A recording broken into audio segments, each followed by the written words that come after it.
All right, I'm here in Washington D.C. and obviously it's election day, and I have I met a like-minded person here, and we decided to do an interview, tit for tat.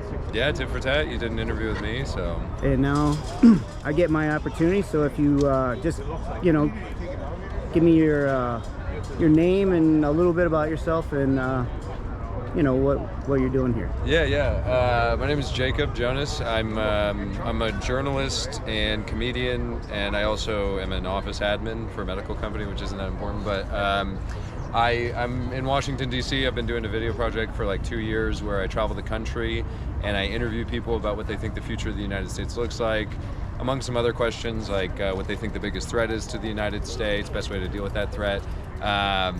And so, yeah, I've traveled all across the United States, and I thought that the most appropriate place to be for the 2024 presidential election was in the heart of, in the bowels of political power. That's right. Within the United States. So.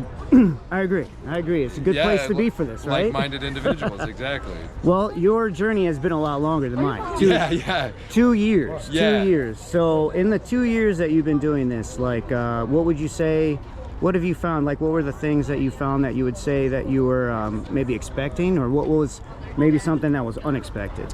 It's a good question. The things that I was expecting, I was expecting a lot of people to be very pessimistic about the future of the United States, which I found. One thing that I was unexpected for was actually like my personal outlook on the United States, because I was very, very pessimistic about the future of the country when I first started.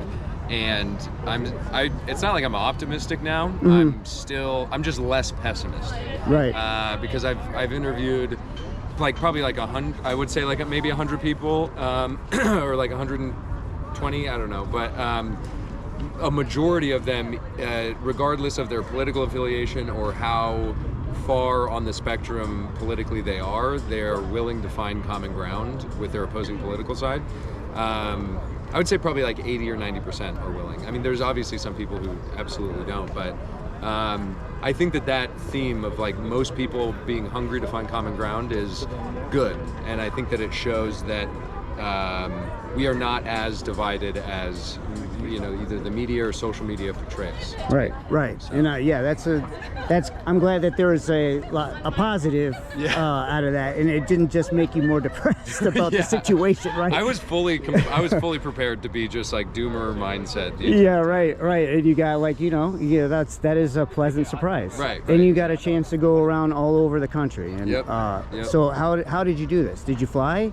No. So I basically in May of 2022 I bought a Ford Econoline E150 van off Facebook Marketplace, and I got really lucky. The guy was selling it like super cheap, and he did everything. Like he had solar power in it, and like a bed and a sink and stuff, and so like I'd been looking for a van for like 9 months, and then that one he posted on Facebook Marketplace, and he was 2 blocks away from me in Denver, and within like 2 hours I bought it. I was just like, I'm So you've been living in a van for 2 years? Yeah, on and off. I mean, I've during the winter I stay in Atlanta, and I have a place to stay with family. Yeah. But I mean, like during the spring, summer, and fall I travel. Do you recommend?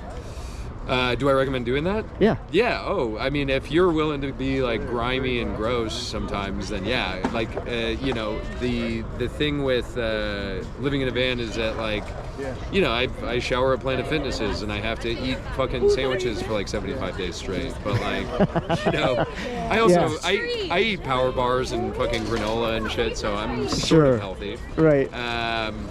But you have to find your little grifts, right? Yeah. Like, you have to piss in Gatorade bottles or whatever, but like it's if you're willing to do all of that, the adventure and the new experiences and the new places and people, it's totally worth it. I don't want to sound super corny or whatever, but it's true. No, I have like in the future one day I would like to be able to just kind of travel around, like have an RV or something. Yeah. I would love to do something like that, you know? It's awesome, yeah. Just visit national parks. I could do that probably forever. Yeah. You know? I went to Glacier National Park in Montana. Amazing. Incredible. I went cross country with my wife once. We took 2 months, and we were visiting friends, but mostly just like trying to hit as many national parks as possible. And I think Glacier was both of our favorite. Yeah. No, it was unbelievable place. Yeah. And we almost didn't go there. Really? Yeah, because we were in Wyoming and went to Yellowstone, and then trying to meet up a friend in Washington. It was like a slight just time crunch because of like his work schedule and stuff, and him being able to hang out. Right. So we were like, all right, well, we can go to Glacier, but we'll only be able to stay for like a couple days. And I'm so glad we did, because we saw bears, we saw mountain goats, walked right past my wife. Like, it was it was very cool. Yeah, it's wild. It's a great place. So going off of one of your questions, and a similar one which I have is, so where do you see this country in 10 years? It's a good question. It's funny, I've asked that question for 2 years, and I still don't have a clear answer. I mean,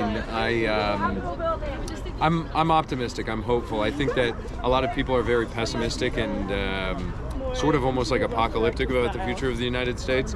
But at least in 10 or 15 years, I don't see it collapsing or even going through like a major revolutionary reformation or anything like that, because I think that there's still too much opportunity and too much money to be made within the United States. I think that, and I'm not just talking about like the powers that be making a bunch of money. I think that like they're individuals, like American citizens, like there's so much opportunity, and I say that from like a certain social position and race position or whatever, but like generally I think that there's I think that revolution and really bad violent things happen when people don't have their basic necessities met, and that's definitely happened in other countries and is currently happening in other countries, but the United States is nowhere near that right now. Right.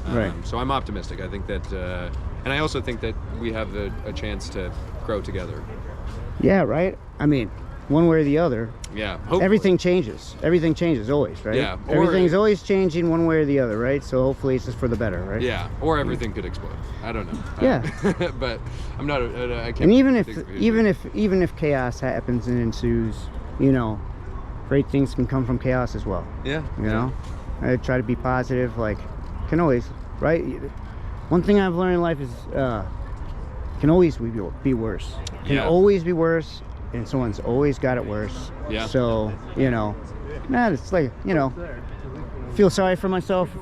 I can always like think back on that and be like, all right, I'm doing okay. Yeah. Yeah. If you just look at the world objectively, you're like, damn, it's actually not that bad. Yeah. So it's good to meet hopeful people, optimistic people. Thank you for the interview. Of course. Okay. Thank you, dude. All right. Awesome.